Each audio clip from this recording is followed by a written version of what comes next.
ওরে লুঙ্গি দাড়ি থাকলে টুপি,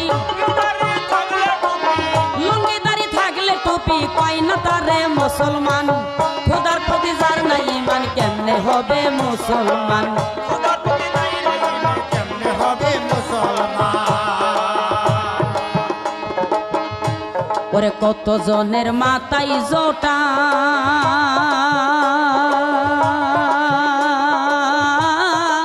হাতে লয়া একটি লোটা।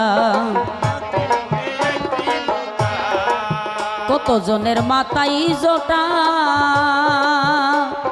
ইয়া হাতে লয়া একটি লোটা।